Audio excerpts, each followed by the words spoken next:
ចាសសូមគោរពជំរាបសួរបងប្អូនអរគ្នាថ្ងៃនេះយើងមានឱកាសបានជួបគ្នាសាជាថ្មីម្ដងទៀតហើយបងប្អូនណាហើយសម្រាប់វីដេអូរបស់ខ្ញុំថ្ងៃនេះគឺខ្ញុំមកចែករំលែកជូនបងប្អូនទាំងអស់គ្នាទាក់ទងជាមួយនឹងធម្មពលតារាសាស្ត្រប្រចាំឆ្នាំ2026ឬបងប្អូនឬយើងហៅថាទិសហេងទីឆុងក្នុងឆ្នាំ2026ឬយើងក៏ហៅថាហ្វុងស៊ុយឆ្នាំ2026ផងដែរបងប្អូនណា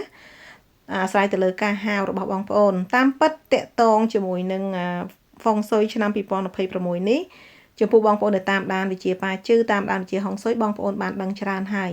ពីសំណាក់លោកគ្រូអ្នកគ្រូផ្សេងៗដែលគាត់បានចែករំលែកនៅក្នុងបណ្ដាញសង្គមបងប្អូនណាវីដេអូខ្ញុំអាចចេញយឺតជាងគេខ្ញុំក៏សូមអធិស្ឋានផងដែរដោយសារខ្ញុំរវល់ក្នុងខែ12នេះខ្ញុំរវល់ខ្លាំងបងប្អូនដែលដឹងគាត់ដឹងហើយថាខ្ញុំរវល់ខ្លាំងនៅក្នុងខែ12នេះបងប្អូនណាទៅមិនទាន់មានឱកាសដើម្បីធ្វើវីដេអូចែករំលែកជូនបងប្អូនទាំងអស់គ្នាតែថ្ងៃនេះមានពេលខ្ញុំឆ្លៀតធ្វើវីដេអូដើម្បីចែករំលែកជូនបងប្អូនទាក់ទងជាមួយនឹងធម្មពលតារាសាស្ត្រប្រចាំឆ្នាំ2026នេះដូច្នេះចំពោះបងប្អូនដែលចង់ដឹងថានៅក្នុងឆ្នាំ2026នេះណាទាក់ទងជាមួយនឹងធម្មពលតារាសាស្ត្រប្រចាំឆ្នាំចំពោះទីតាំងខ្ញុំជឿជាក់ថាបងប្អូនដឹងហើយថាទិសណាផ្កាយលេខប៉ុន្មានធ្លាក់ណាប៉ុន្តែបងប្អូនប្រហែលជាមិនទាន់ដឹងទេថាតកតងជាមួយនឹងធម្មពលតារាសាស្ត្រនៅក្នុងទិសនីមួយៗប្រសិនបើមានការប៉ះទង្គិចការរំខានការរង្គោះរង្គើការស្វានដំដែលយើងហៅថាជាទិសឆុងប៉ះទិសឆុងនោះតើមានអតិពលទៅលើអ្នកណានៅក្នុងក្រុមគ្រួសាររបស់យើងណាប្រហែលជាអត់ទាន់ច្បាស់ទេតែបើបងប្អូនចង់ដឹងបងប្អូនអាចតាមដានជាមួយនឹងខ្ញុំតាមរយៈវីដេអូមួយនេះបានបងប្អូនណាតែមុននឹងចូលដល់ប្រធានបទរបស់យើងនៅក្នុងថ្ងៃនេះបងប្អូនកុំភ្លេចណាសម្រាប់បងប្អូនដែលបានមើលវីដេអូបានមើលការចែករំលែករបស់ខ្ញុំទាំងហ្វេនចាស់ហ្វេនថ្មីហើយបងប្អូនមានចម្ងល់ចង់សួរបន្ថែមបងប្អូនអាចចុច link នៅក្នុង comment ខាងក្រោមវីដេអូចូលទៅក្នុងក្រុម Telegram បងប្អូនណាឬមួយក៏បងប្អូនចង់ដឹងគន្លឹះសំខាន់សម្រាប់ឆ្នាំ2026ដូចជាវេលាដកវត្ថុមង្គល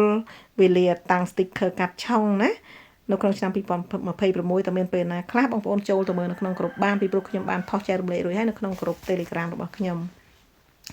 ឥឡូវយើងងាកមកប្រធានបទរបស់យើងវិញបងប្អូនសម្រាប់ប្រធានបទថ្ងៃនេះគឺយើងនិយាយអំពីធម្មពលតារាសាស្ត្រប្រចាំឆ្នាំ2026ឬយើងហៅថាទិសហេងទិសឆុងឆ្នាំ2026ឬយើងហៅថាហ្វុងស៊ុយឆ្នាំ2026ណានៅក្នុងឆ្នាំ2026នេះសម្រាប់បងប្អូនដែលបានមើលវីដេអូប្រចាំឆ្នាំរបស់ខ្ញុំបងប្អូនដឹងហើយថាឆ្នាំ2026គឺជាឆ្នាំមមីធាតុភ្លើងណាបានតែមមីភ្លើងអញ្ចឹងនៅឆ្នាំ2026នេះគឺមមីខ្លាំងសំទោសភ្លើងខ្លាំងណាភ្លើងប្រចាំយុគផងភ្លើងប្រចាំឆ្នាំផងអញ្ចឹងភ្លើងខ្លាំងចំពោះបងប្អូនដែលមានរាសីមានធាតុភ្លើងក្នុងរាសីច្រើនលើសភ្លើងមិនត្រូវការភ្លើងគួរតែប្រុងប្រយ័ត្ននៅក្នុងឆ្នាំក្រោយនេះណានឹងបើយើងនិយាយអំពីរាសីហើយបើយើងផ្ដោតទៅលើទិសឆុងវិញណានៅក្នុងវិជាប៉ាជឺសម្រាប់មមីគឺឆុងជាមួយនឹងជូតដូច្នេះទិសដែលឆុងជាមួយនឹងមមីនៅក្នុងឆ្នាំ2026នេះគឺនៅទិសខាងជើងបងប្អូនណាគឺជាទិសជូតហើយសម្រាប់ទិសជូតនេះដែរបើយើងមើលទៅលើអង្សាគឺនៅក្នុងចន្លោះអង្សា352.6រហូតដល់7.5បងប្អូនណាបើយើងផ្ដោតទៅលើជូតគឺនៅក្នុងអង្សា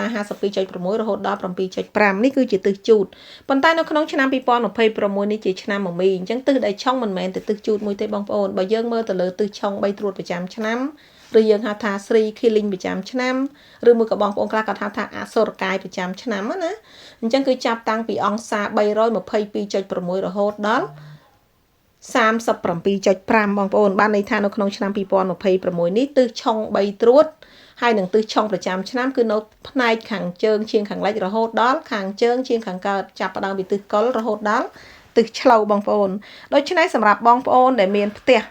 បែរមុខឬមួយក៏បែរខ្នងទៅទិសខាងជើងណាជើងឈៀងលិចរហូតដល់ជើងឈៀងកើតពីទិសកុលរហូតដល់ទិសឆ្លូវនេះបងប្អូនគួរតែប្រុងប្រយ័ត្នឲ្យបានខ្ពស់ក្នុងការស្វានដំរង្គោះរង្គើណាធ្វើអ្វីមួយឲ្យប៉ះមានការរង្គោះរង្គើឲ្យប៉ះទិសឆុងបងប្អូនអាចនឹងមានបញ្ហាមិនថាបងប្អូនដែលមានផ្ទះបែរមុខចំឬមួយក៏បងប្អូនដែលមានកន្ទុយផ្ទះបែរទៅទិសទាំង3នឹងទេ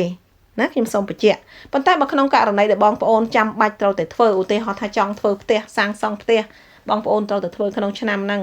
បងប្អូនចាំបាច់ត្រូវតែរើសវេលាឲ្យបានត្រឹមត្រូវណារកតែជំនាញរើសវេលាបានត្រឹមត្រូវរកវេលាដែលមានសុវត្ថិភាពសម្រាប់ផ្ទះបងប្អូនទៅអាចធ្វើបានបើមិនអញ្ចឹងទេបានន័យថាបងប្អូនអាចនឹងជួបពីខេត3ប្រចាំឆ្នាំឬមួយក៏បើសិនជាចំទិសជូតទៀតគឺដប់ណាដប់យ៉ាងម៉េចដប់ត្រង់ថាពីខេត3ប្រចាំឆ្នាំផងឆុងប្រចាំឆ្នាំផងអញ្ចឹងគួរតែប្រុងប្រយ័ត្នឲ្យបានខ្ពស់នេះសម្រាប់ទិសឆុងប្រចាំឆ្នាំ 2026បងប្អូនឥឡូវនេះបងប្អូនបានដឹងហើយតកតងជាមួយនឹងទិសឆុងប្រចាំឆ្នាំនិង3ត្រួតប្រចាំឆ្នាំឥឡូវយើងចូលមកមើលតារាសាស្ត្រប្រចាំឆ្នាំ2026វិញម្ដងបងប្អូនណាអញ្ចឹងតកតងជាមួយនឹងតារាសាស្ត្រប្រចាំឆ្នាំ2026នេះខ្ញុំជឿជាក់ថាមានបងប្អូនច្រើនដែលបានដឹងសម្រាប់បងប្អូនដែលតាមដានប៉ាជឺហុងស៊ុយណាថានៅក្នុងឆ្នាំ2026នេះផ្កាយលេខ1គឺចុះចំកណ្ដាលផ្ទះផ្កាយលេខ2នៅទិសខាងជើងជាងខាងលិចផ្កាយលេខ3នៅទិសខាងលិចផ្កាយលេខ4នៅទិសខាងជើងជាងខាងកើតផ្កាយលេខ5នៅទិសខាងត្បូង6នៅទិសខាងជើងផ្កាយលេខ7នៅទិសខាងត្បូងជាងខាងលិចផ្កាយលេខ8នៅទិសខាងកើតនិងផ្កាយលេខ9នៅទិសខាងត្បូងជាងខាងកើតណាពីព្រោះមានការចែករំលែកច្រើនហើយប៉ុន្តែបើបងប្អូនមិនទាន់ដឹងអាចមើលតារាងដែលខ្ញុំដាក់ជូននេះបានអញ្ចឹងតកតងជាមួយនឹងផ្កាយសម្រាប់តារាសាស្ត្រទាំង9ដែលខ្ញុំបានរៀបរាប់ពីផ្កាយលេខ1រហូតដល់ផ្កាយលេខ9នេះណាចំពោះបងប្អូនដែលធ្លាប់បានសិក្សាប៉ាជឺហ្វុងស៊ុយបងប្អូនបានដឹងហើយថាតារាសាស្ត្រទាំង9នេះគឺមានធម៌ពលខុសៗគ្នាមានផ្កាយខ្លះក៏មានធម៌ពលល្អ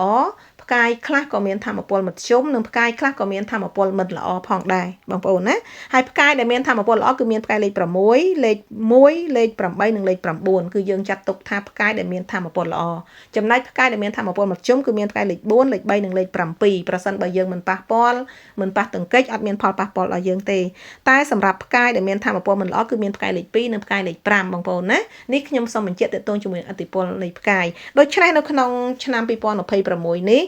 សម្រាប់ផ្កាយលេខ1ណាដែលចុះចំកណ្ដាលផ្ទះនេះគឺជាផ្កាយមួយដែលតំណាងឲ្យកិត្តិយសបងប្អូនណាកិត្តិយសគឺផ្កាយនេះល្អសម្រាប់ការបង្កើនកិត្តិយសការទទួលស្គាល់សមត្ថភាពការបង្កើតស្នាដៃការទំនាក់ទំនងកិច្ចការថ្មីការវិនិយោគទុនក្នុងការរកស៊ីការសិក្សាស្រាវជ្រាវផ្សេងបងប្អូនណាឬមួយក៏មានគេជួយឧបត្ថម្ភគាំទ្រឬមួយក៏យើងជួយគេនឹងតកតងជាមួយនឹងផ្កាយលេខ1អញ្ចឹងក្នុងឆ្នាំនេះគឺផ្កាយលេខ1ចុះនៅកណ្ដាលផ្ទះយើងចាត់ទុកថាជាផ្កាយដែលល្អមួយដែលយើងអាចអង្គុយរៀនសូត្រអីបានសិក្សាស្រាវជ្រាវអ្វីដែលថ្មីបាននៅក្នុងចំណុចកណ្ដាលផ្ទះបងប្អូនណាពីព្រោះផ្កាយលេខ1គឺមានធម៌ពលល្អប៉ុន្តែផ្កាយលេខ1នេះចុះនៅកណ្ដាលផ្ទះគឺជាផ្កាយធាតុទឹកចំណែកកណ្ដាលផ្ទះវិញបើយើងផ្ដោតទៅលើផែនឡស៊ូគឺមានលេខ5នៅចំណុចកណ្ដាលបងប្អូនឃើញតារាងខ្ញុំក្នុងគូរង្វង់នៅក្នុងរង្វង់គឺជាផ្កាយដែលនៅក្នុងផែនឡស៊ូណាអញ្ចឹងផ្កាយលេខ5គឺជាផ្កាយធាតុដីហើយនិងធាតុទឹកគឺឆុងគ្នានៅក្នុងឆ្នាំ2026នេះប្រសិនបើមានការស្វានដំរង្គោះរង្គើណាប៉ះទង្គិចនៅចំកណ្ដាលផ្ទះអាចនឹងបង្កបញ្ហាសុខភាពបានន័យថាអាចនឹងមានបញ្ហាតាក់ទងជាមួយនឹងបញ្ហាសុខភាពណាសុខភាពហើយសុខភាពដែលកើតឡើងពាក់ព័ន្ធជាមួយនឹងអីពាក់ព័ន្ធជាមួយនឹងជំងឺឆ្លងដូចជាជំងឺកាមរោគណាជំងឺពាក់ព័ន្ធជាមួយនឹងបញ្ហាត្រចៀកពាក់ព័ន្ធជាមួយតម្រងនោមផ្លោកនោមអីជាដើមហើយសួរថាអ្នកណាជាអ្នករងផលប៉ះពាល់ពីធម៌ពលផ្កាយនៅពេលដែលយើងប៉ះទិសឆុងនៅចំកណ្ដាលផ្ទះគឺមនុស្សគ្រប់គ្នានៅក្នុងផ្ទះតែម្ដងបងប្អូនពីព្រោះធម្មតាផ្កាយនៅចំកណ្ដាលនៅដែលមានបញ្ហាបានថាអតិពលឆុងហ្នឹងគឺសាយពេកពេញផ្ទះអញ្ចឹងអ្នកគ្រប់គ្នាដែលជាសមាជិកក្នុងផ្ទះនេះជាអ្នកទទួលរងអតិពលណាអញ្ចឹងហើយបងប្អូនគួរតែប្រុងប្រយ័ត្ននៅក្នុងឆ្នាំ2026នេះយើងអាចអង្គុយធ្វើការបានយើងអាចអង្គុយរៀនបានតែយើងកុំប៉ះពាល់កុំស្វានដំប្រសិនបើបងប្អូនធ្វើគួរតែរើសវេលាបានត្រឹមត្រូវនៅក្នុងទីតាំងកណ្ដាលផ្ទះនេះចំពោះវត្ថុមង្គលដែលយើងអាចដាក់បានណានៅក្នុងនេះគឺយើងអាចដាក់ជាវត្ថុដែលធ្វើពីលោហៈធាតុបងប្អូនណាលោហៈធាតុរបស់អីក៏ដោយវត្ថុមង្គលអីក៏ដោយឲ្យតែសាងអំពីលោហៈគឺយើងអាចដាក់បានដើម្បីកាត់បន្ថយធម៌ពល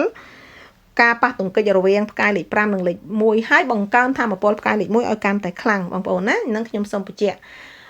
បន្ទាប់ពីផ្កាយលេខ1កណ្ដាលផ្ទះគឺយើងចូលមកមើលទិសខាងជើងបងប្អូនទិសខាងជើងណានៅក្នុងឆ្នាំ2026នេះដូចខ្ញុំជម្រាបជូនហើយសម្រាប់ទិសខាងជើងគឺមានលេខ6បាទជាផ្កាយលេខ6ផ្កាយលេខ6គឺជាផ្កាយដែលមានឥទ្ធិពលទាក់ទងជាមួយនឹងអំណាចទូនាទីភាពល្បីល្បាញគេឈ្មោះណានិងការងារទាក់ទងរឿងរ៉ាវធំនឹងខ្ញុំសូមបញ្ជាក់ណាអញ្ចឹងតេតងតំណែងអំណាចទូនាទីបងប្អូនដឹងហើយចំពោះផែនឡស៊ូនៅទិសខាងជើងគឺជាផ្កាយលេខ1អញ្ចឹង6និង1នេះជួបគ្នាគឺល្អខ្លាំងបើយើងនិយាយអំពីបង្គំតារាសាស្ត្រទាំង81ប៉ុន្តែដោយសារឆ្នាំ2026នេះទិសខាងជើងគឺជាទិសឆុង3ត្រួតផងគឺជាទិស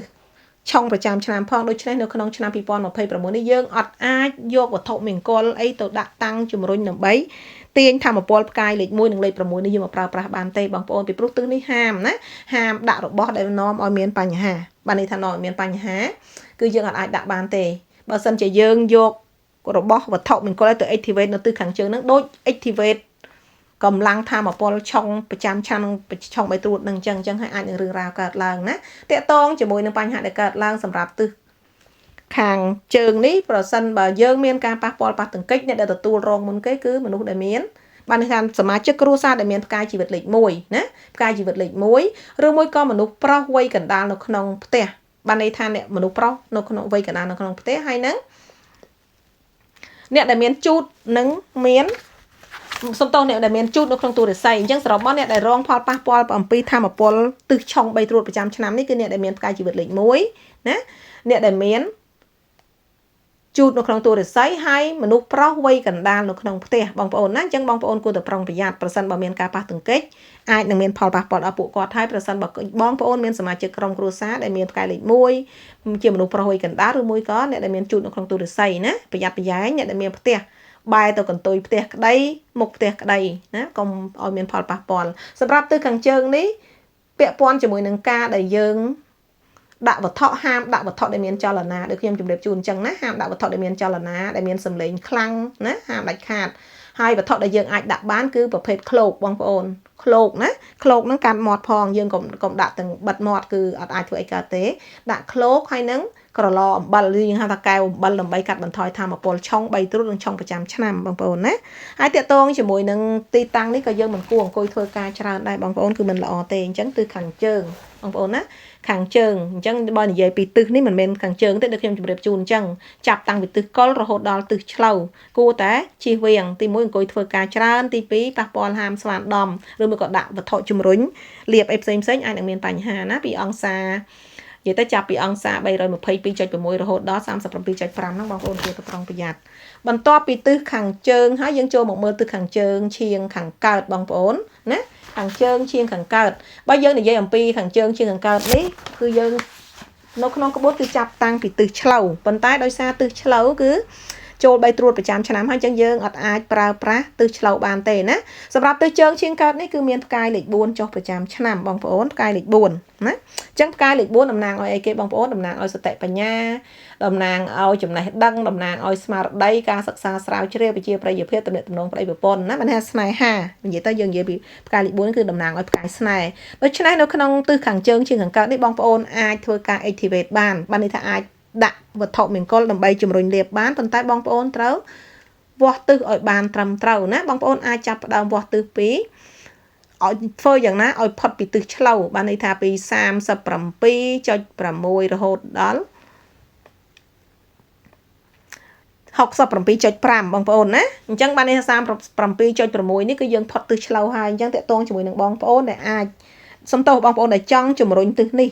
តកតងជាមួយនឹងការសិក្សារៀនសូត្រចង់តាំងវត្ថុមង្គលចង់ឲ្យកូនរៀនបកាយរៀនបញ្ញាឬមួយក៏ចង់ឲ្យចំណងប្តីប្រពន្ធបានល្អប្រសើរបងប្អូនអាចវាស់ទិសអាចជំរុញទិសនេះបានណាប៉ុន្តែយ៉ាងណាដូចខ្ញុំបញ្ជាក់អញ្ចឹងឲ្យផុតទិសឆ្លូវបងប្អូនកុំឲ្យនៅក្នុងទិសឆ្លូវណាប្រយ័ត្នប្រយែងបើសិនជាបងប្អូនមានការរំខានឬមួយក៏ការស្វានដំប៉ះទិសឆុងនៅទិសខាងជើងជាងកើតនេះអ្នកដែលរងផលប៉ះពាល់គឺអ្នកដែលមានផ្កាយជីវិតលេខ8ណាផ្កាយជីវិតលេខ8មួយទៀតអ្នកមនុស្សប្រុសដែលមានអាយុតិចជាងគេនៅក្នុងគ្រួសារជាកូនពៅឬមួយក៏អ្នកណាក៏ដោយឲ្យតាមរស់នៅក្នុងផ្ទះហ្នឹងហើយមានកូនមានអាយុតិចជាងគេហើយអ្នកដែលមានខាលនិងឆ្លូវនៅក្នុងទូរស័យនឹងអាចទទួលរងផលប៉ះពាល់ណាទិសនេះសម្រាប់ការតាំងវត្ថុមង្គលបងប្អូនអាចតាំងជាអំពូលពណ៌ក្រហមបានកម្រាលព្រំពណ៌ក្រហមណាឬមួយក៏ដើមរាសីប្រាសាទវិនឆាងឬមួយក៏ពាក់ព័ន្ធជាមួយនឹង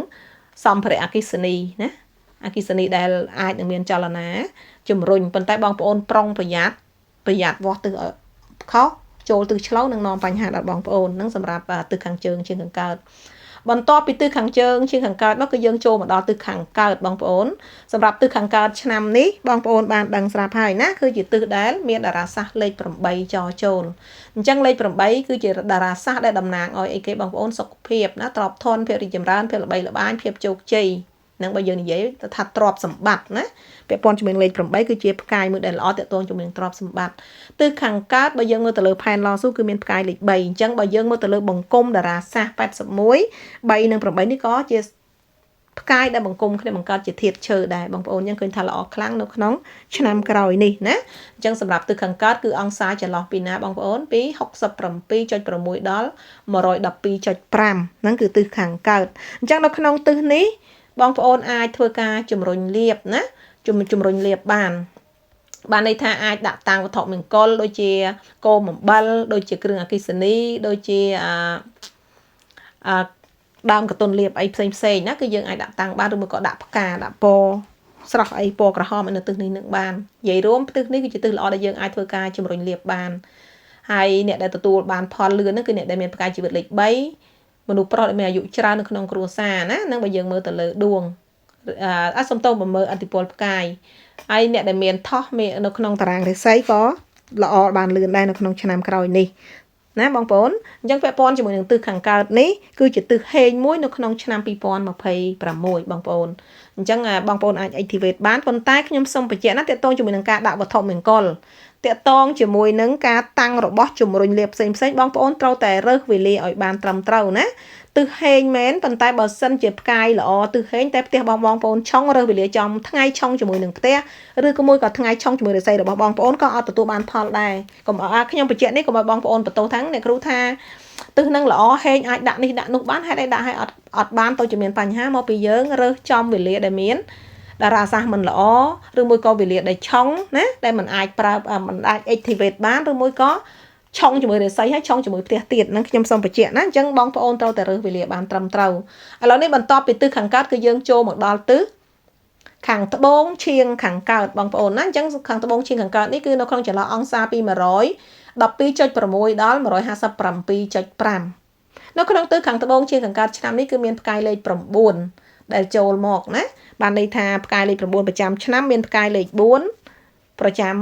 ផែនឡស៊ូអញ្ចឹង4 9នេះក៏ជាបង្គំតារាសាសមួយដែរណាបង្កើតជាធាតុមួយថ្មីទៀតអញ្ចឹងឃើញថានៅក្នុងទីតាំងខាងត្បូងជាខាងកើតនេះគឺល្អខ្លាំងចន្លោះពី112.6ដល់157.5នេះណាតកតងជាមួយនឹងផ្កាយលេខ9នេះគឺល្អបំផុតសម្រាប់យុគ9នេះបងប្អូនគឺជាស្ដាច់ណាជាស្ដាច់យុគ9អញ្ចឹងហើយផ្កាយនេះអាចនឹងនាំធម្មពលល្អតកតងជាមួយលុយកាក់ទ្រព្យសម្បត្តិការចាប់ផ្ដើមវិនិយោគទុនធំណាឬមួយក៏បង្កើននូវភាពល្បីល្បាញគេហៅថាប្រជាប្រិយភាពសតិបញ្ញានិងតំណែងតួនាទីណាគេឈ្មោះកិត្តិយសលុយកាក់អីគឺមករួមនៅក្នុងទិសនេះពីព្រោះសម្ព័ន្ធភាពក៏ល្អដែរពីព្រោះ4 9នេះក៏បង្គំឲ្យបង្កើតជាផ្កាយស្នេហ៍ដែរអញ្ចឹងឃើញថាល្អខ្លាំងណាបងប្អូនអាចដាក់វត្ថុមង្គលជំរុញលាបបាននៅក្នុងទិសខាងត្បូងជាងខាងកើតនេះដោយប្រើគោអំបិលដើមកតុនលាបណាទឹកធ្លាក់ដើមឈើដើមផ្កាណាទឹកធ្លាក់ហ្នឹងបើមានភ្លើងនៅក្នុងហ្នឹងភ្លឺទៀតគឺកាន់តែស្អាតកាន់តែល្អបងប្អូនណានឹងបើយើងនិយាយអំពីអតិពលហើយសម្រាប់ទិសនេះដែរបើយើងនិយាយអំពីអ្នកដែលទទួលបានផលគឺអ្នកដែលមានផ្កាយជីវិតលេខ4គឺលឿនណាមនុស្សស្រីដែលមានអាយុច្រើននៅក្នុងគ្រួសារអ្នកដែលមានតួរោងនិងតួម្សាញ់នៅក្នុងរាសីបើសិនជាយើង activate ទៅគឺអ្នកដែលទទួលបានផលជាងគេគឺអ្នកដែលមានតួរាសីហ្នឹងណាដូចខ្ញុំបញ្ជាក់ជូនអញ្ចឹងទី1គាត់មនុស្សស្រីដែលមានអាយុច្រើនជាងណាអ្នកណាក៏បានដែរតែច្រើនជាងគេក្នុងគ្រួសារទី2បានន័យថាអ្នកដែលមានផ្កាយជីវិតលេខ4ហើយនឹងអ្នកដែលមានតួរោងនិងម្សាញ់នៅក្នុងរាសីគឺគាត់ទទួលបានផលលឿនសម្រាប់ការ activate បងប្អូនណាអញ្ចឹងយើងអាចតាំងបានហើយមួយទៀតបងប្អូនអាចអង្គុយប្រើទិសនឹងឲ្យបានច្រើនក៏ល្អដែរធ្វើកិច្ចការផ្សេងការងារផ្សេងនៅទិសត្បូងជាងកើតណាមកយ៉ាងហោចណាស់មួយថ្ងៃបាន2ម៉ោងអីគឺប្រសើរនឹងឲ្យតកតងជាមួយនឹងការដែលយើងប្រើប្រាស់តារាសាស្ត្រដែលល្អហើយបន្ទាប់ពីទិសខាងត្បូងជាងខាងកើតគឺយើងចូលមកមើលទិសខាងត្បូងបងប្អូនណាខាងត្បូងឆ្នាំនេះគឺផ្កាយលេខ5ចរចូលបងប្អូនខាងត្បូងគឺក្នុងចន្លោះអង្សាពី157.6រហូតដល់202.5បានន័យថាចាប់ពីអង្សា157.6ដល់202.5នេះបើយើងមើលទៅលើប្រចាំឆ្នាំគឺតារាសាស្ត្រលេខ5ចរចូលមិនល្អទេបងប្អូនផ្កាយលេខ5យើងដឹងហើយអតិពលមិនល្អណា Figo តារាសាស្ត្រពណ៌លឿងអញ្ចឹងគឺតារាសាស្ត្រលេខ5នេះបើយើងនិយាយពីអតិពលវិញគ្រោះថ្នាក់ណាគ្រោះថ្នាក់បំណុលគ្រោះមហន្តរាយការវាយតបត្រឡប់មកវិញតាក់ទងជាមួយនឹងធ្វើឲ្យមានរបួសដាច់ស្នាមអីជាដើមបើនិយាយទៅពាក់ព័ន្ធជាមួយនឹងការបាត់បង់ឆក់ប្លន់ជំងឺសុខភាពអីគឺនៅផ្កាយលេខ5ទាំងអស់ដូច្នេះនៅក្នុងឆ្នាំនេះសម្រាប់ទិសខាងត្បូងហាមមានការស្វានដំណាហាមមានការដាក់តាំងសម្ភារៈដែលរំញោចតារាសាស្ត្រលេខ5នេះមិនល្អទេបើសិនជាយើងមានការស្វានដំមានការបង្កបញ្ហានៅទិសខាងត្បូងចន្លោះពីអង្សា157.6រហូតដល់202.5នេះផលដែលប៉ះពាល់គឺប៉ះពាល់អ្នកដែលមានផ្កាយជីវិតលេខ9បងប្អូនណាមនុស្សស្រីវ័យកណ្ដាលហើយនឹង អ្នកដែលមានតួមមីនៅក្នុងតារាងរាសីនឹងអាចនឹងផ្ដល់ផលប៉ះពាល់អញ្ចឹងហើយគួរតែប្រុងប្រយ័ត្នបងប្អូនណាប្រុងប្រយ័ត្នឲ្យបានខ្ពស់សម្រាប់ទិសខាងត្បូងមិនណែនាំឲ្យទៅ activate អីទេណាលេខ9ភ្លើងលេខ5ដីអញ្ចឹងបានន័យថាកម្លាំងលេខ5គឺខ្លាំងប្រសិនបើប្រចាំខែប្រចាំថ្ងៃមានផ្កាយលេខ5មកត្រួតទៀតយើងទៅប៉ះពាល់ទៅស្វានដំទៅរង្គោះរង្គើអាចនឹងមានផលប៉ះពាល់ណាមួយទៀតសម្រាប់បងប្អូនដែលមានផ្ទះបែរមុខទៅទិសខាងត្បូងបងប្អូនអាចប្រុងប្រយ័ត្នឲ្យបានខ្ពស់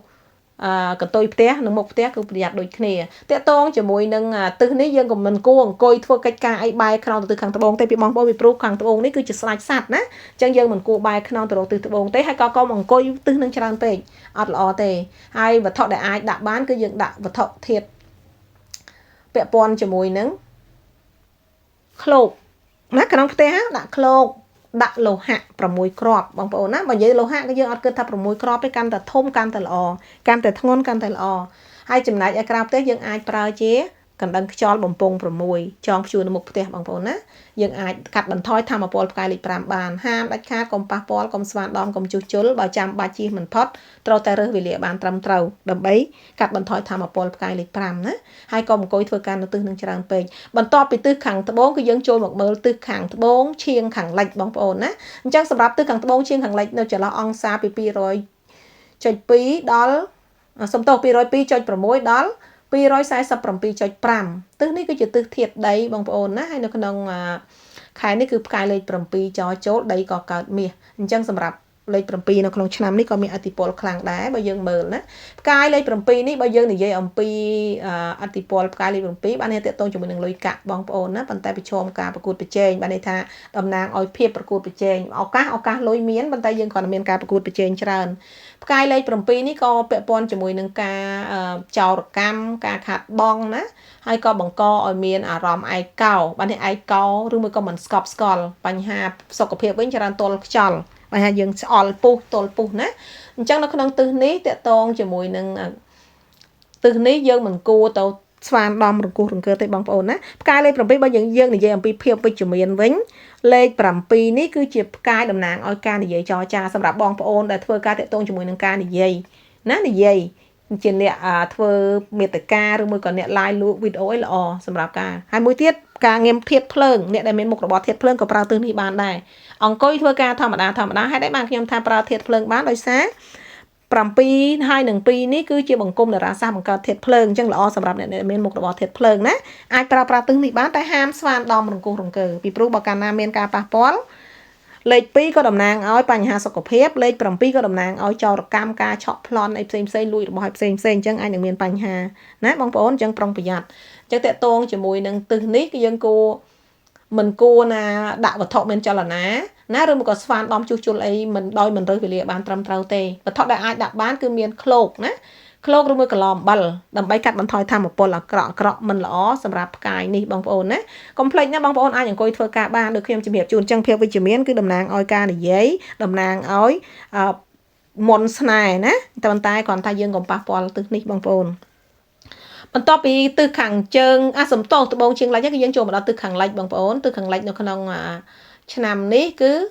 មានផ្កាយលេខ3ចចូលទិសខាងលិចគឺចាប់ពីអង្សា247.6ដល់292.5សំទោសណាទិសនេះគឺជាទិសធាតុមាសឈើចូលមកបានន័យថាមាសហើយនឹងឈើហ្នឹងគឺកាប់គ្នាហើយបងប្អូនណាអញ្ចឹងអតិពលប្រចាំឆ្នាំនេះអាចតកតងជាមួយនឹងចំនួនតកតងជាមួយនឹងគេហៅថាភាពតានតឹងការប្តឹងផ្ដាល់ផ្លូវច្បាប់សម្ពាធផ្លូវចិត្តណាចោរកម្មឬមួយបញ្ហាសុខភាពពាក់ព័ន្ធជាមួយនឹងសាច់ដុំអញ្ចឹងនៅក្នុងឆ្នាំ2026នេះសម្រាប់បងប្អូនដែលមានផ្ទះបែរមុខទៅទិសខាងលិចគួរតែប្រុងប្រយ័ត្នឬមួយពិសេសអ្នកដែលបែរកតុយផ្ទះណាស្វានដំរង្គោះរង្គើអីគួរតែប្រុងប្រយ័ត្នបងប្អូនតកតងជាមួយនឹងទិសនេះបើយើងនិយាយអំពីអតិពលនៃការប៉ះពាល់វិញអាចប៉ះពាល់ដល់កូនស្រីដែលមានអាយុតិចជាងបានន័យថាមនុស្សស្រីដែលមានអាយុតិចជាងណាបើមិនតិចជាងគេសំទោសហើយបើមិនចឹងទេអ្នកដែលមានផ្កាយជីវិតលេខ7និងអ្នកដែលមានតួរកានៅក្នុងតារាងណាមិនថាខែថ្ងៃឆ្នាំកំណើតអីទេឆ្នាំម៉ោងកើតអីទេគឺឲ្យតែមានរកាបានន័យថាបើមានការប៉ះពាល់អតិពលប៉ះទៅលើគាត់ហើយទី1កូនស្រីដែលមានអាយុតិចជាងគេយើងហៅថាកូនស្រីពៅបើយើងមនុស្សស្រីដែលមានអាយុតិចជាងគេហើយទី2អ្នកដែលមានរកាទី3គឺអ្នកដែលមានផ្កាយជីវិតលេខ7អាចនឹងមានផលប៉ះពាល់ណាចឹងគួរតែប្រុងប្រយ័ត្នដោយផ្កាយលេខ3នេះគឺជាផ្កាយតំណាងឲ្យវិបត្តិចំនួនជាផ្កាយចំនួន បង្កឲ្យមានរឿងហេតុកើតឡើងដូច្នេះបងប្អូនគួរតែប្រុងប្រយ័ត្នផងដែរណាបើសិនជាយើងមានផលប៉ះពាល់មានការប៉ះទិសឆុងក៏អាចបង្កឲ្យមានបញ្ហាកើតឡើងហើយវិធីដែលយើងអាចកាត់បន្ថយថាមពលផ្កាយលេខ3បានគឺយើងដាក់ធុងអំបិលបងប្អូនណាកែវអំបិលឬយើងហៅក្រឡអំបិលដើម្បីកាត់បន្ថយថាមពលផ្កាយលេខ3កុំឲ្យមានឥទ្ធិពលនៅពេលដែលយើងប៉ះទិសឆុងផ្សេងបន្ទាប់ពីផ្កាយលេខ3គឺយើងចូលមកដល់ទិសខាងជើងជាងខាងលិចបងប្អូនទិសខាងជើងជាងខាងលិចគឺចាប់ពីអង្សា292.6ដល់337.5បងប្អូនណាអញ្ចឹងនៅក្នុងទិសនេះបើយើងមើលទៅលើទិសកុលនៅក្នុងទិស322ដល់337នឹងបើយើងនិយាយអំពីទិសកុលដែលជាទិសឆុង3ត្រួតប្រចាំឆ្នាំណាតែទិសខាងលិចពីចន្លោះអង្សាសំទោស292ដល់337.5នេះក៏ជាទិសមួយដែលមានឥទ្ធិពលផ្កាយលេខ2ផងដែរផ្កាយលេខ2បើយើងនិយាយអំពីឥទ្ធិពលផ្កាយលេខ2គឺតកតងជាមួយនឹងជំងឺដែលយើងស្គាល់ថាជាផ្កាយជំងឺបងប្អូនណាប៉ុន្តែដោយសារយុគ9នេះផ្កាយលេខ2គឺមានឥទ្ធិពលល្អអញ្ចឹងក៏តកតងជាមួយនឹងភាពជោគជ័យលើផ្នែកហិរញ្ញវត្ថុនិងការបង្កើតការវិនិយោគទៅលើអចលនទ្រព្យអីផ្សេងផងដែរពីព្រោះនៅក្នុងយុគ9នេះផ្កាយលេខ2អាចនឹងល្អប្រសើរឡើងប៉ុន្តែយ៉ាងណាក៏ផ្កាយប្រចាំឆ្នាំផ្កាយលេខ2នៅតែជាផ្កាយជំងឺអញ្ចឹងបងប្អូនគួរតែប្រុងប្រយ័ត្នហាមមានការស្វានដំមានការរង្គោះរង្គើណាប្រសិនបើយើងមានការស្វានដំរង្គោះរង្គើដោយមិនបានរើសវេលាត្រឹមត្រូវអ្នកដែលទទួលរងឥទ្ធិពលខ្លាំងគឺបរិសុទ្ធដែលមានអាយុច្រើនជាងគេនៅក្នុងគ្រួសារណាអាចនិយាយទៅអាចឪពុកឬមួយក៏ជីតាក៏ថាបានដែរឲ្យតែមនុស្សប្រុសដែលមានអាយុច្រើនជាងគេនៅក្នុងគ្រួសារហើយអ្នកដែលមានផ្កាយជីវិតលេខ6ហើយនឹងអ្នកដែលមានអាយុសំទោសមានតួចនឹងកុលនៅក្នុងតារាងប៉ាជឺណាអញ្ចឹងគួរតែប្រុងប្រយ័ត្នផ្កាយនេះបងប្អូនហើយពាក់ព័ន្ធជាមួយនឹងការប្រើប្រាស់វត្ថុមង្គលយើងអាចប្រើជាគោមអំបិលអាចដាក់ជាដុំលោហៈណាបងប្អូនដែលធ្វើពីលោហៈដើម្បីតាំងជំរុញទិសនេះផងដែរយើងអាចដាក់បានហើយទិសនេះក៏យើងអាចប្រើធ្វើកិច្ចការផ្សេងបានដែរណាតកតងជាមួយនឹងការងារយើងនឹងទទួលបានឥទ្ធិពលល្អប្រចាំឆ្នាំនៅក្នុងទិសនេះធ្វើយ៉ាងណាបងប្អូនកុំតែស្វានដំកុំតែរង្គោះរង្គើទៅបានហើយបើសិនជាយើងស្វានដំអាចទិសនេះយើងអាចប៉ះពាល់បើសិនជាប៉ះពាល់កុលបានន័យថាឆុង3ត្រួតផ្កាយលេខ2ក៏មានឥទ្ធិពលអញ្ចឹងធ្វើឲ្យយើងមានបញ្ហាច្រើនហេតុនេះហើយសម្រាប់បងប្អូនដែលមានផ្ទះបែរខ្នងទៅទិសជើងឈៀងលិចឬមួយក៏បែរមុខជើងឈៀងលិចគួរតែប្រុងប្រយ័ត្នណាប្រុងប្រយ័ត្នឲ្យបានច្រើនសម្រាប់ទីតាំងនេះក៏មិនជាល្អដែរទោះបីជាផ្កាយលេខ2ល្អនៅក្នុងយុគ9ក៏ដោយប៉ុន្តែឥទ្ធិពលប្រចាំឆ្នាំគឺនៅតែជាផ្កាយដែលនាំមកឲ្យប៉ះពាល់ដល់សុខភាពបងប្អូនណាសុខភាពយើងប្រយ័ត្នប្រយែងតិចប្រយ័ត្នសុខភាពពីព្រោះបើសិនជាមានប៉ះពាល់សុខភាពដែលប៉ះពាល់ហ្នឹងគឺតកតងជាមួយនឹងពោះវៀនធំណាពាក់ព័ន្ធជាមួយនឹងក្បាលពាក់ព័ន្ធជាមួយនឹងស្បែកធ្វើយើងមានបញ្ហាពាក់ព័ន្ធជាមួយពោះវៀនធំប្រយ័ត្នប្រយែងនៅក្នុងឆ្នាំនេះអរគុណច្រើនបងប្អូនអ្នកនរគ្នាណាដែលបានតាមដានពីដើមដល់ចប់នេះគ្រាន់តែជាវីដេអូមួយដែលដើម្បីចែករំលែកជាលក្ខណៈទូទៅដល់បងប្អូនទាំងអស់គ្នាអំពីធម៌ពលផ្កាយប្រចាំឆ្នាំថាបើមានផលប៉ះពាល់តើប៉ះពាល់ទៅលើអ្នកណានៅក្នុងក្រុមគ្រួសារហើយបើសិនជាទទួលលៀបសំណាងតើបានទៅលើអ្នកណានៅក្នុងក្រុមគ្រួសារណាខ្ញុំបានបញ្ជាក់រួចហើយតែមិនលំអិតទេបងប្អូនបញ្ជាក់ណាវីដេអូនេះមិនលំអិតទេខ្ញុំគ្រាន់តែត្រួសទៅលើអតិពលផ្កាយប្រចាំឆ្នាំតែប៉ុណ្ណោះតែអ្វីដែលខ្ញុំចង់ជម្រាបជូនបងប្អូនទាំងអស់គ្នាតាក់ទងជាមួយនឹងវត្ថុមង្គលផ្សេងដែលខ្ញុំបានណែនាំនៅក្នុងវីដេអូនេះបងប្អូនត្រូវចងចាំថាយើងត្រូវរើសវេលាឲ្យបានត្រឹមត្រូវវេលាទី1គឺតាក់ទងជាមួយនឹងរាសីរបស់យើងណាវេលាល្អសម្រាប់រាសីម្ចាស់ផ្ទះសមាជិកក្រុមគ្រួសារវេលាទី2គឺវេលាល្អសម្រាប់ផ្ទះពីព្រោះមនុស្សក៏មានវេលារបស់មនុស្សផ្ទះក៏មានវេលារបស់ផ្ទះដែរបើសិនជាបងប្អូនឃើញថាវេលាបងប្អូនចេះខ្លះទាំងថ្ងៃនេះល្អសម្រាប់បងប្អូនហើយអាចមើលអែបទៅថាជាថ្ងៃហេងសម្រាប់បងប្អូនហើយអាចដាក់តាំងវត្ថុមង្គលបានប៉ុន្តែចៃដន្យថ្ងៃនោះឆុងជាមួយផ្ទះបងប្អូនក៏បងប្អូនដាក់អត់បានផលដែរបើចៃដន្យឆុងចំផ្កាយមិនល្អទៀតធ្វើឲ្យមានផលប៉ះពាល់ដល់បងប្អូនណាអញ្ចឹងគួរតែប្រុងប្រយ័ត្នការដែលខ្ញុំណែនាំនេះមិនមែនមានបំណងចង់អូសទាញឬក៏គៀងគោឲ្យមករកខ្ញុំទេបងប្អូនអាចទៅពឹងពាក់អ្នកគ្រូលោកគ្រូណាក៏បានដែរគាត់មានសមត្ថភាពអាចជ្រើសរើសជូនបងប្អូនបានតែអ្វីដែលខ្ញុំចង់បញ្ជាក់គឺខ្ញុំគ្រាន់តែចង់ការពារខ្លួនឯងថាខ្ញុំណែនាំបងប្អូនតាំងវត្ថុមង្គលនៅទិសនេះទិសនោះណាដាក់នេះដាក់នោះតែបើបងប្អូនយកទៅអនុវត្តឲ្យมันបានផលដោយបងប្អូនមិនបានរើសវេលាបានត្រឹមត្រូវបានន័យថាបងប្អូនអាចនឹងមានមន្ទិលសម្រាប់ខ្ញុំណាខ្ញុំគ្រាន់តែជម្រាបជូនបងប្អូនថាគ្រប់វត្ថុទាំងអស់ដែលយើងយកចូលផ្ទះ មិនថាវត្ថុមង្គលមិនថាសម្ភារៈប្រើប្រាស់ទេបើសិនជាយើងចង់ឲ្យល្អយើងគួររកវេលាដែលល្អសម្រាប់យើងណាពីព្រោះវេលាការជ្រើសរើសវេលានេះគឺមានចំណុចសំខាន់ណាស់ក្នុងចំណោមគ្រូពួកខ្ញុំនិយាយថាការរើសវេលាគឺជាបេះដូងណាវេលាគឺការជ្រើសរើសវេលាល្អគឺជាបេះដូងរបស់ប៉ាជឿហើយនឹងហុងស៊ុយបើសិនជាប៉ាជឿល្អហុងស៊ុយល្អវេលាមិនល្អក៏មិនទទួលបានផលដែរបងប្អូនណាអរគុណបងប្អូនអ្នកគ្នាសម្រាប់ការតាមដានវីដេអូរបស់ខ្ញុំណាហើយបើសិនជាបងប្អូនមានចម្ងល់ចង់សួរបន្ថែមបងប្អូនអាចចុច link ចូលទៅក្នុងក្រុមបានណាឬចង់បានកន្លឹះល្អៗណាវេលាដកវត្ថុមង្គលវេលាកាត់ឆុងវេលាដាក់ sticker អីបងប្អូនចូលទៅមើលបានពីព្រោះខ្ញុំបានផុសនៅក្នុងក្រុមរួចហើយមួយទៀតចំពោះបងប្អូនដែលមានបំណងចង់ចែកឫស្សីណាឫស្សីប្រចាំឆ្នាំឫស្សីប្រចាំជីវិតឬមួយក៏បងប្អូនមានបំណងចង់រើសវេលាសម្រាប់ធ្វើកិច្ចការមង្គលផ្សេងដូចជាភ្ជាប់ពាក្យរៀបការរៀបហុងស៊ុយផ្ទះរៀបតារាសាស្ត្រប្រចាំឆ្នាំណារើសវេលាសម្រាប់បុតរើសវេលាសម្រាប់កែសម្ផស្សឬក៏បងប្អូនចង់រៀបហុងស៊ុយប្រចាំឆ្នាំបកហុងស៊ុយប្រចាំផ្ទះណារយៈពេលវែងរយៈពេលខ្លីបងប្អូនអាចប្រឹក្សាជាមួយនឹងខ្ញុំបានលេខទូរស័ព្ទមាននៅក្នុងវីដេអូស្រាប់បងប្អូនលេខនេះមានទាំង Telegram បងប្អូនអាចនឹងខលបងប្អូនអាចខលជួបខ្ញុំក៏បានបងប្អូនអាចចុចចូល Telegram ខ្ញុំក៏បានដែរណាយើងនឹងពិភាក្សាគ្នានៅក្នុង Telegram អរគុណជូនពរសំណាងល្អឆ្នាំថ្មីហេងនិងមានសុខភាពល្អទាំងអស់គ្នាយើងនឹងជួបគ្នានៅវីដេអូក្រោយៗទៀតបងប្អូនអរគុណបាយបាយ